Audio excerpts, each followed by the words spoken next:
Welcome to Renegade Thinkers Unite, a show that will help you transform your marketing from mere messaging to programs that break the rules and make a difference.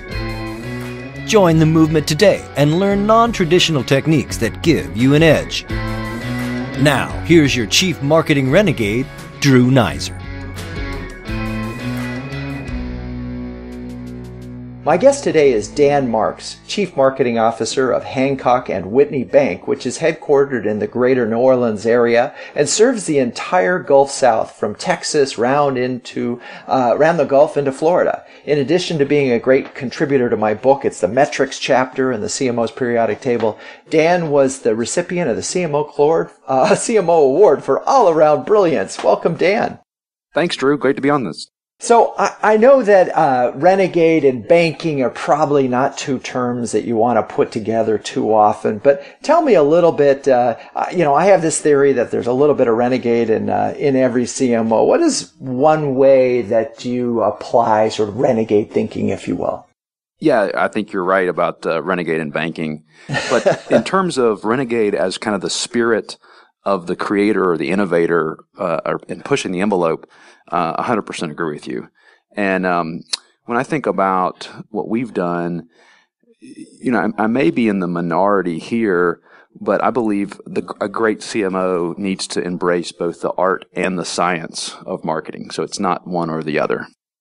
And so that's an interesting place to sort of focus on for a second, because I do think there's an epic struggle. There's the new school who says we can do all of this programmatically. We can do all of this with sort of lots and lots of science. And I'm a believer in the science, but I feel like the pendulum may have swung too far for a lot of marketers. How do you make sure there's a balance?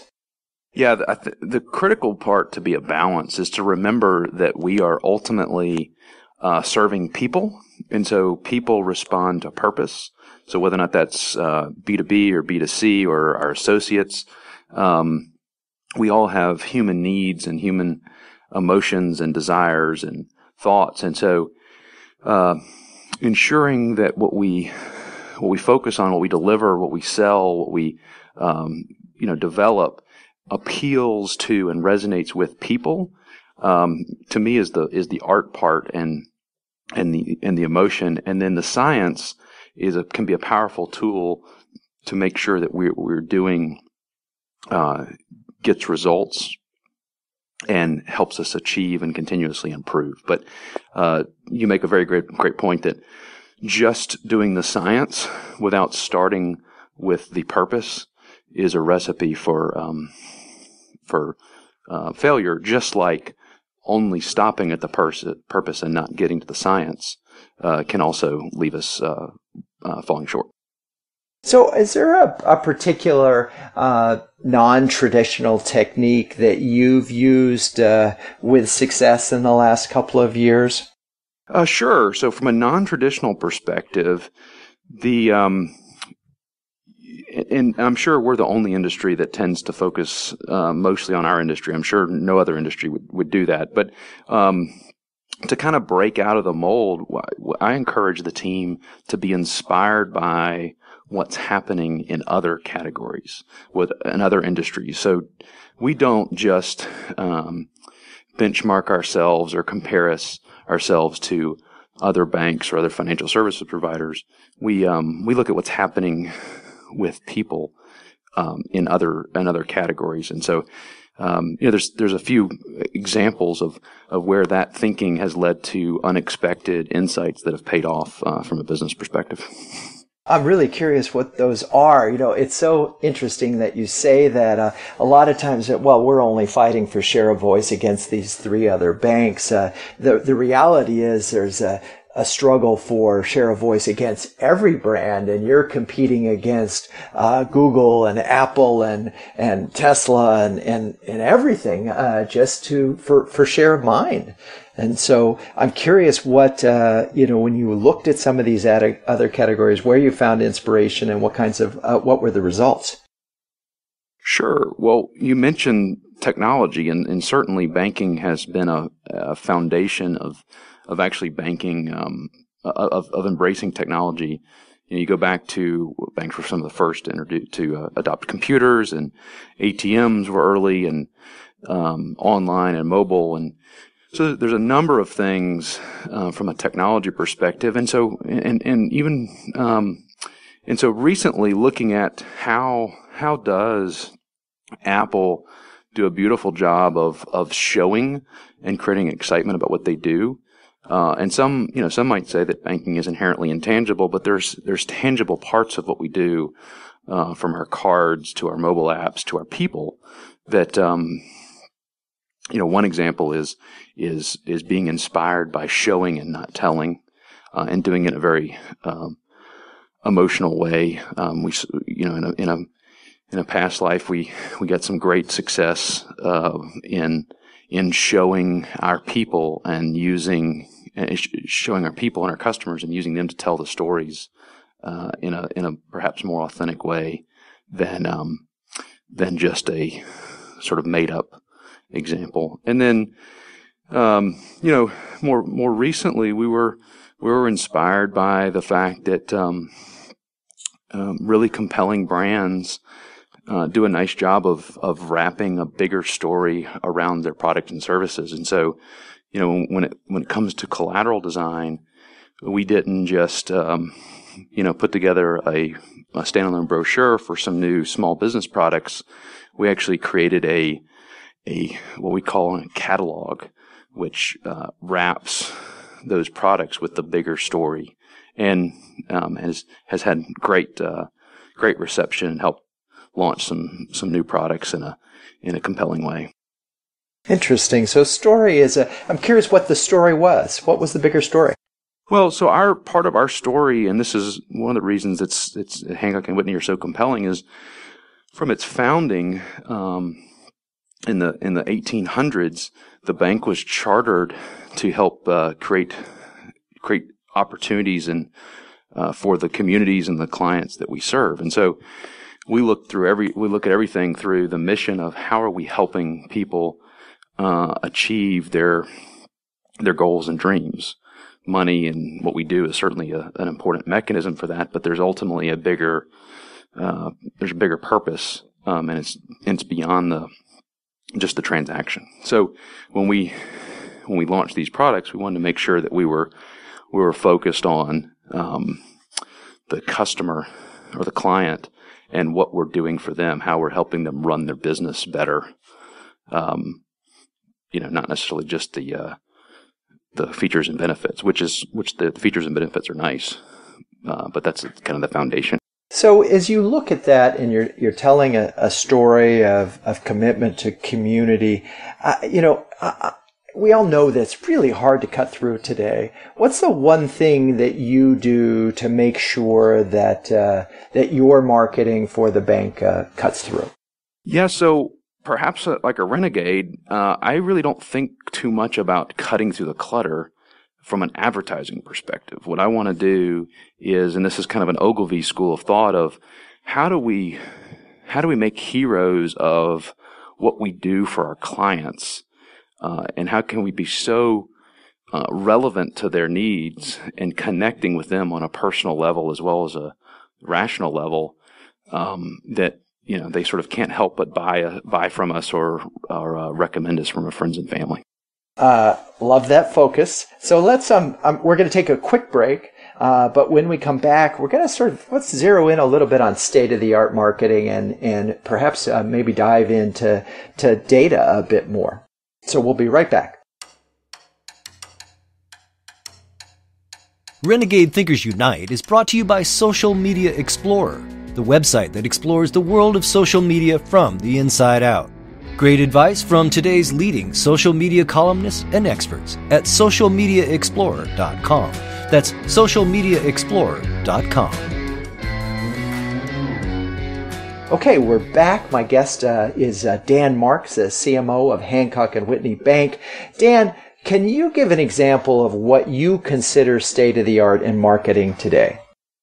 Yeah, I think state-of-the-art in marketing today is all about connecting with people about where they are and doing it with the tools that work. And increasingly that means a heavily digital tool set. So, we certainly don't want to be in the realm of kind of having a tools for the tool's sake, but people are, they're looking for connection, they're looking for information, they're looking to be inspired and in new ways. And so harnessing those digital tools are critical. But like we talked about before, realizing that it's using these tools to connect with people where they are and where they're going, rather than just sort of getting enamored with the technology for technology's sake. It's interesting as we talk about digital, and I start to think about mobile phones and the small little space that I have to work with. How do you take these little phones and the digital ads and so forth, and maybe there's other things that you're doing, but make sure that, that a story is coming across? I mean, I think about a search term, right? I'm in a search for banking, and you've got 6 words. That's it. How do you make sure that as you move to digital, that you're still getting some kind of emotional story out there? Is it possible? It is, if we view it as more as a symphony rather than individual instruments. So by that I mean, like you said, each individual digital touch point is, a fraction of the time. But it, marketers have been dealing with, attention-starved consumers or business people as customers or prospects for, ever since forever. But certainly even in the TV age with, competing for a few seconds of attention between the show. And so thinking about it as a cohesive whole, and how are we telling the story, and how are we being relevant at different times and in places. And so, search, for example, is a great bottom of the funnel type tactic, right? So most of the time when people are searching, they're heavy into the consideration or even the purchase stage, right? We've all done that. I need X. I'm going to go search for X, and I'm going to make a buying decision pretty quickly. So you have to be in search. But what influences those, where the story comes in, is in, well, first of all, it has to be an authentic value proposition, because you never, it was never a good idea to try to fool consumers, because that could only get you so far, right?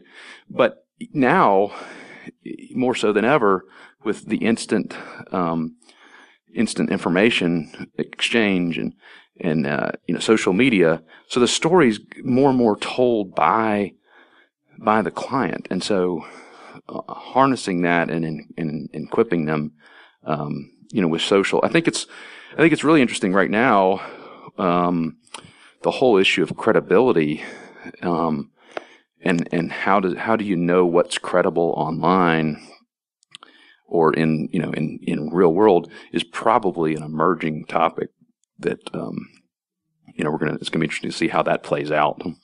That's interesting. So we could be talking about brands and fake news, and what's real brand, what's a message for the brand, what isn't. Is that what you're talking about? Is sort of what is credible in terms of the marketplace and as a source of information? That's right. Yeah. I mean, it's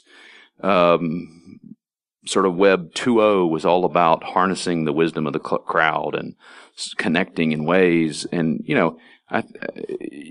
people have sort of good and bad, right? The schoolyard bully existed before there was Facebook, and now, I think people are seeing that humans behave like humans, whether they're online or offline, but any kind of media, with the power of social media, certainly amplifies whatever, including the good stuff and the bad stuff. And so I think my sense is we're just on the cusp of entering a phase of what is the equivalent of journalistic standards for the age when everybody can publish. Yeah. It's true. What's content? What's just what has any truth? You're right.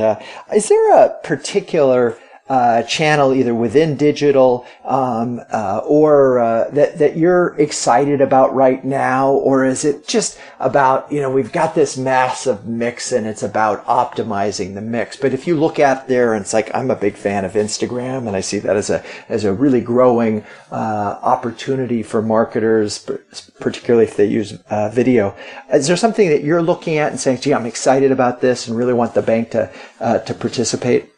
Yeah, there are some things that we are putting more, wood behind the proverbial arrow on.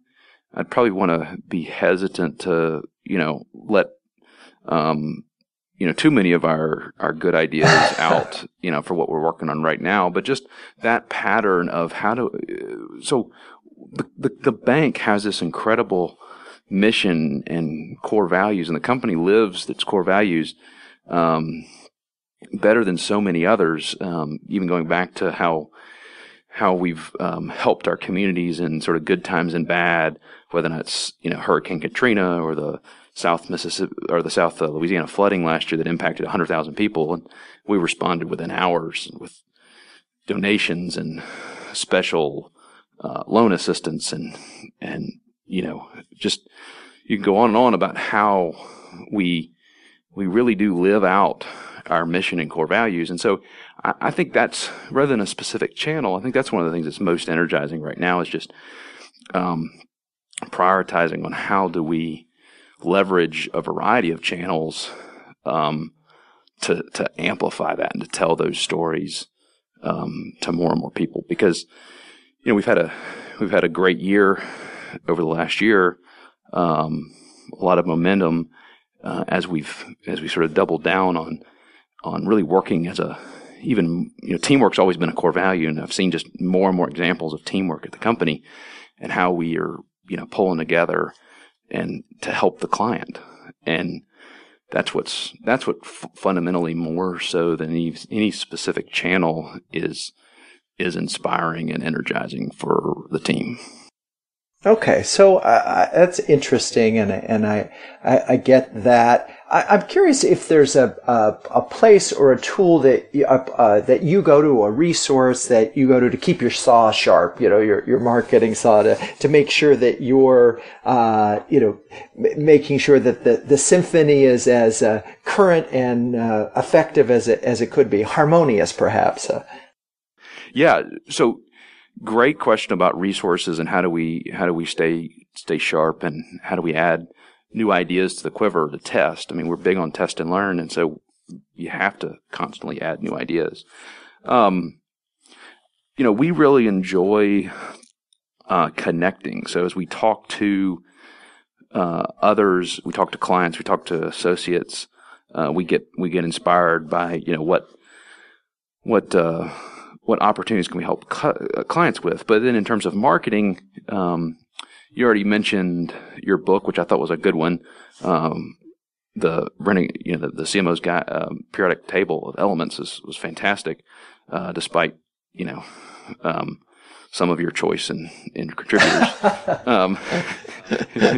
It really was good. And so reading. Connecting, the CMO Club you mentioned is a great source of exchanging ideas, and then just so talking to other marketers, reading what's going on, and then that innate sense of curiosity of what's happening in other industries, and how can we be inspired by that, not to just sort of copy and paste, but what do we learn about how are people connecting with people, and what could be inspired by and try. Got it. Excellent summary there. I have one last question for you. What's the toughest lesson you've learned when it comes to marketing? The toughest lesson from marketing to me is you can't do everything. I mean, that spirit of sort of renegade or pioneer or innovation.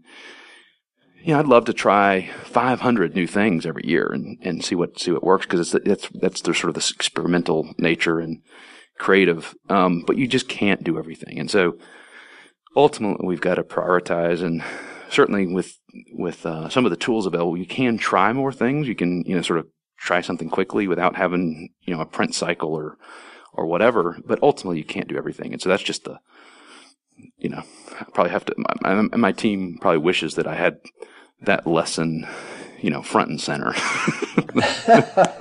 So, Dan, this has been great. I really reinforced a number of things that I personally believe. I'm going to take a crack at summarizing. But first and foremost, what I heard is the importance of an organization serving a purpose. Obviously, in the bank's case, it's your customer.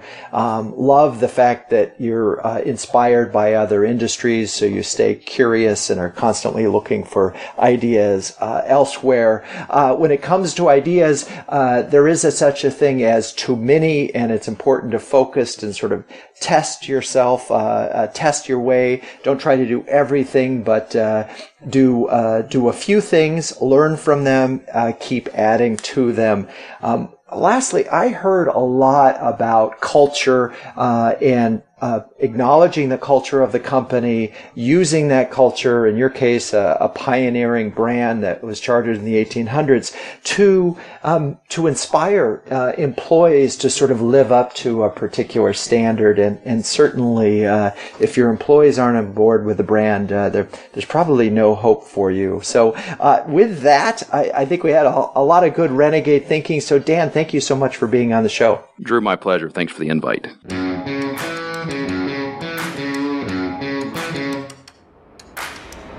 This has been Renegade Thinkers Unite, but it doesn't end there. Just go to renegadethinkersunite.com for more and subscribe to the show. That way, you'll never miss an episode. We'll talk with you next time on Renegade Thinkers Unite.